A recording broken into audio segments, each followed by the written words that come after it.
The pieces of the puzzle that I've decided provides, there's 10 of them. Tools and resources are 2 of them. We're a source of information, a source of motivation, a resource for the people that might need a little bit of encouragement. If this show, The Source, can help our members do that, I'm all in and I'm excited. Yeah, good afternoon, everybody. Kurt P. White here, your host of The Source. This is a vodcast brought to you each and every month from I've Decided, and we are here this afternoon, as always, in the lovely Widecast studios down here in downtown Peoria, and I hope 2021 is starting out well for you. I'm sitting here, and my vodcast being typically towards the end of the month, I can't believe that we're already going to be rolling into February already. Every time I'm sitting here in the studio, where does time go? But I'm real happy that you're joining me today, and I'm excited about our show. And I want to start out by introducing you my guest this afternoon, my good friend Ken Stewart. Ken, welcome. Thank you, Kurt. Appreciate it. Thanks for joining me this afternoon. Ken has been a good friend of mine ever since day one. He's been a member of I've Decided now. We're figuring at least a little over a year. Personally, I can share with you that we've all talked many times over the past year how we've gotten real used to doing things on Zoom. Well, I can say that for me, Ken was my Zoom sensei. He's the one that introduced me from day one and got me started on it, and I'll always be thankful to him for that. And but he does much more than just being a sensei for Zoom, and I just wanted to give you a second here to introduce yourself to our viewers, Ken, and tell them a little bit about who you are and what you do. I appreciate that, Kurt. And we're all continuing to evolve in this new arena, aren't we? Absolutely, but very blessed and thankful. So. Yeah, for sure. And I just feel like in a couple areas I might be one step ahead, but in others I'm 2 steps behind. So glad to help any way I can.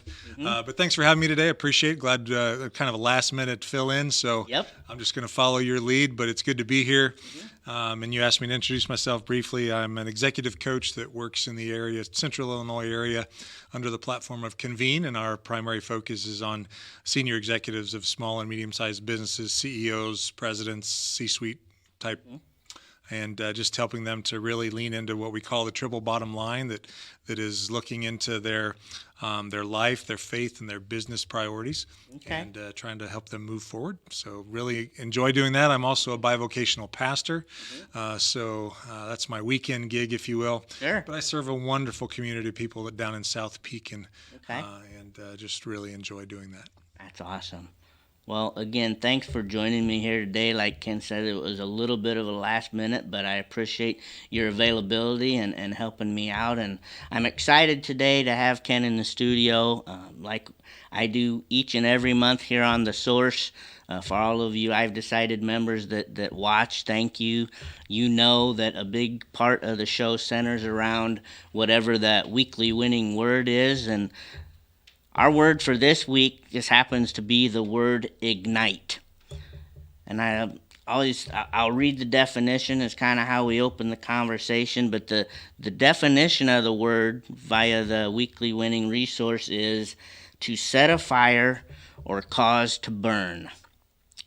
Ken, I always like to my first question right out of the gate is, when you hear that word for the first time, what immediately comes to mind? What does that word ignite bring to you? Well, you kind of stole my thunder there for a minute, because I had forgot the actual definition of it, right? Okay. So where my mind immediately went was, well, that's what a match does when you start a fire, right? I mean, it is the precursor or the launching pad for something that's pretty powerful, flame, yes, right? That's awesome. So it's the starting launch point for that. Mm-hmm. Okay. Well, I'll go ahead and share with you what my thoughts were, and I'm the first one to admit that sometimes I'm not even sure where my mind is when it's askew sometimes. But honestly, the first thing that came to mind when I heard the word, it actually has lended itself to some of these conversations I've had over the week. Is, if you've ever owned a gas grill and you put it together, and if it's working properly, there's that red button that when you push it in and it clicks, and it's Yep. like magic, Yep. click, and there it is. Your grill's started up and ready to heat up, and it's great. That button is called the igniter button. Right. And it's I great don't- when it yeah, works, and right? it's great when it works. And that's what I was gonna say. Unfortunately, I may even have a bit of a negative connotation when it comes to that darned button. But honestly, that's what first came to mind when I was thinking of that word ignite, was that pesky little red button that is the igniter button on the grill. And we like to stay on the positive side of things, right? Sure. But when you think about that, this Yep. this idea of when the igniter is not working, Mm-hmm. your grill is now useless. Doesn't It function. cannot serve its ultimate purpose at all Exactly. because that which started it all does not work. And that start, which again, if we just kind of use that as an example for a little bit, it has kind of lended itself to some of these conversations. Is literally all that button is doing is providing a spark. Mm-hmm. That's its only function. When it clicks, it's some mechanism in there that provides that spark, which then ignites the whole system and lights the flame and starts the fire. So again, it's great when it works, and it's easy. But when it doesn't work, and if we want to shift our gears a little bit and kind of talk more about how does it affect us personally, the word, and if we want to look at it as when we're having a hard time, if things don't seem to be going our way, or we're having a hard time getting motivated, or like they say, lighting a fire under the seat of your pants, what is it that can get us going? What can in real terms, what are some of the things that you think about doing to try to give yourself that spark? Well, I think I don't want to get too far ahead of the conversation, but No worries. when we talk about the fire, and as we were going through the weekly winning word resource, passion was something that came up, right? So Yes. when you think about fire in our lives, Mm-hmm. as in the grill, the functioning purpose of it that actually gets you to cooking your meat or whatever you've got on the grill, Mm-hmm. in our lives, that would be our passion, that thing that fuels us, Mm-hmm. that allows us to move forward and really be effective in the different things we're doing in our lives. But that takes something to spark it, right? So we're getting back to, okay, what's the source of our passion? Yes. What's the trigger for our passion? Mm-hmm. And for me personally, I mean, that can come from a number of different areas. But I think first it's recognizing that I need an igniter, right? Passion, true, yeah. passion just doesn't come naturally. It's not something that just is a byproduct of just life. It takes, and to borrow from the grill and the fire and all this. Please do. It takes kind of getting the kindling and setting the right circumstances, Right. and then striking the ignition. The same in the way an automobile works. The ignition only works if you've got everything else set up right and the circumstances are proper and the oil and or the air and fuel mixture is all right exactly. So in our own lives, we have to. We want to do our best to work with the circumstances and get our passions kind of set up, but then we have to be willing to spark that and fan the flame. I told you I'm a bivocational pastor, so this concept of fanning the flame is a very biblical mindset of growing that thing that started with a spark. Sure. And I think in our lives we have to take an active role in that. Sure. Setting up the circumstances, striking the fire, and then fanning the flame so that our passions can move us forward. Yeah, following up with our passions, discovering our passions is definitely something that we're accountable for. It's our responsibility. So I like that thought. And then tell me a little bit about then, as you're preaching or sharing those types of stories around this subject. One of the things we also talk about in the article is the fact that your own spark can ignite other people's passions. Yeah, and I think there are a few people out there that have enough pent up energy in them that they're maybe a little bit more self-sustaining. But I think for the majority of us as humans, and we all need it. Yep. I'm not absolving anybody of this need, but we need community. Mm-hmm. And in the context of that community, we find an energy that can help us to propel forward, that can give us encouragement on a day when we can't find it within, that can give us maybe an outside source of a motivation. Mm-hmm. I was going to go to encouragement again, but I just think that in that community, in that need for others, that's how we survive as a species, right? That's how we move forward as a species. But then to take some ownership on that and realize that not only do I need that from others, but I can be that for others, right? That's what was kind of profound for me, is one of the things that, one of the sparks that she mentioned in the article that she had written, is the fact that you can actually be the spark for somebody else. Right. I need that from others, but I need to realize my responsibility in actually giving it back to others and helping others to move forward in their lives. Right. And that's one thing I've loved, and definitely can say that's a big part of being a member of I've Decided, is the members in our community that come from all different walks of life, and all different. They're all in all different seasons, but we all seem to kind of have a similar passion when it comes to being the best version of ourselves. Mm-hmm. And so surrounding yourself with those type of like-minded people, I feel, is a great way if you are having a hard time lighting that spark or getting that fire lit under your rear, to get up and get something, strive towards your goals. Those are the kind of people you really want to hang out with. Yeah, two things come to mind as you're saying that, Mm-hmm. Kurt. One is and I told you it's late in the afternoon, so sometimes it just escapes me, right? I had something right there. One of the other things in the article was just the need for to be around the right people. Yes. And we've all heard the adage that our life is a kind of a summation of the 5 closest friends that we walk alongside or that walk alongside us. Yeah, one of our success partners, Troy Alexander, just gave a Facebook Live on that exact thing. So yeah, go ahead. Yeah, and that's so critical, and I think sometimes we miss that. But that's other people providing the spark around us and Sure. kind of building that passion together. And speaking of Troy, the other thing that came to mind,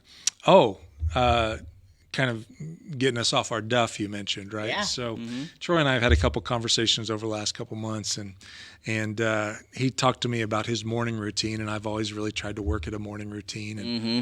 so when he shared his with me, it sparked in me that was even possible, because he does some pretty extreme things and gets up quite early. Yes. And so mine's pretty modest and relative to Troy's, but it sparked me. It was like, man, if he can do that, I can do what I know I need to do. Perfect. And that kind of ignition it convicted me in a good way. Yeah. And now my morning routine is humming. And it came from one conversation with one person that was in that 5 circle. So right there's confirmation. Yeah. Confirmation, and it works. He provided the spark, and I certainly share. And it didn't cost him a penny. No, it was just, I'll admit what he posts and shares with people, that he getting up at the crack of dawn and he always seems to be meditating on You can't see the crack of dawn when he gets the up. top of some hill somewhere, Grandview Drive, whatever it is, but he is very, very committed to having that routine, and it works for him. And like you said, it doesn't mean that you have to do exactly what he does, but it motivated you to see the value in it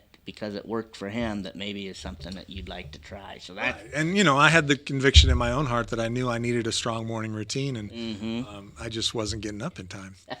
And now it's working. all right. Well, shout out to Troy again. Thanks, buddy. You've gotten in the head of yet one more person. Scary. For sure.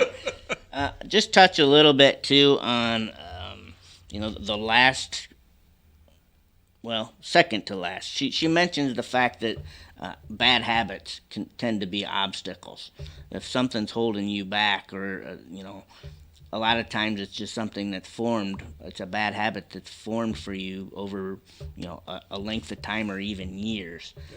If you really want to get that spark and fire up that passion in your life, some of those bad habits you need to get rid of. Oh, I would state a little stronger than she did. Bad habits don't tend to be obstacles; they definitely are. Mm-hmm. Yeah, and and none of us are perfect. Right. There's grace and mercy that flows through all that we're talking about, right? We don't want anybody to beat themselves up. Oh no. But I do think there is a lot of conversation that could be had around just, I like to refer to it as our redemptive potential, that which we could Awesome. be, when we realize how we were created, why we were created, the purpose for what we were created for, and then the environment that we were created to exist in, which was perfect. Yes. Right? Everything from the food that we ate that was perfect, the rhythms that we lived in that were perfect, the way that our body is designed, it's just designed in perfection. And all of that, when it's working well, we can reach that elusive redemptive potential. Right. But there's just so many things get in the way of that. And then we sabotage ourselves with these bad habits. It's circumstances are tough enough to overcome. You can't do much about those, right? Right. But when it gets to the things that we actually throw in, the roadblocks we throw in front of us, whether it be the food that we eat or the rhythms that we're in, and I can identify 3 or 4 of mine right now. Oh yeah, we all have them. Right, Yeah. right.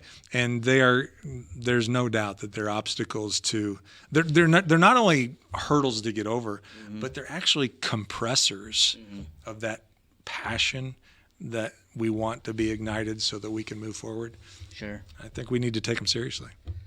And if you are struggling or you have a tough time kicking those habits to the curb, again, going back to the people in your community or surrounding yourself with the people that aren't going to enable you to continue the bad habits, turn to the people that are going to lift you up and empower you to overcome those obstacles, I think is, a huge step forward. And again, don't beat yourself up. We all have them. But definitely think about it seriously if you're struggling. If you can't just seem to get yourself going, or you've had this dream that you really wanted to start or to see through to fruition, think about those bad habits and what's maybe one thing that you can specify that says, man, if I could just kick that, that might be the obstacle, the biggest one that's in my way. So, well, thanks, Ken, for sharing with me about the bad habits. And as we're getting close to wrapping up here, again, I want to thank you for joining me here in the studio this afternoon. Ignite is our weekly winning word, and we certainly want to do the best we can to fire up our members of I've Decided and get them excited about 2021, because we all know that last year had some huge challenges that honestly are still lingering, and I'm not sure. I think for sure my opinion is they're getting better, but we really need to do our best to support one another and provide that spark to each other. And I'm excited because our first motivational and leadership conference is this Saturday from 8:30 to 2. And it's going to be a virtual conference once again, so you're welcome to sit and participate from the comfort of your couch or your living room, wherever it is you're most comfortable. But we are definitely excited to start out the year and fire everybody up with the Motivational Leadership Conference. All of you members out there, if you have not registered yet, you need to get out there on our website, ivedecided.org. Create your membership login and go to the events tab and get signed up. I watched my wife Lisa do it this afternoon. I mean, she did it right on her phone. It took her about less than 2 minutes. So if you have not registered, please get out and do so, because I know you're going to have a great time this Saturday with our first motivational leadership conference of the year, and we got some great speakers. It's going to be an awesome time. So, Ken, any final words? The only thing that comes to my mind as we're wrapping up, first of all, thanks again for having me. You're welcome. But I think of, going back to our grill and fire analogy, it's not uncommon to have a box of matches in your pocket. And so what's your box of matches? What's my box of matches? What are the things that spark us? That And work. it'd be really good to have a box of matches in your pocket. That's a great way to look at it and a great question to ask yourself. So thank you, Ken. Thank you, Tim, and everybody here at Whitecast Studios. Again, my name is Kurt P. White, and we will see you on The Source in February. PeoriaLife.com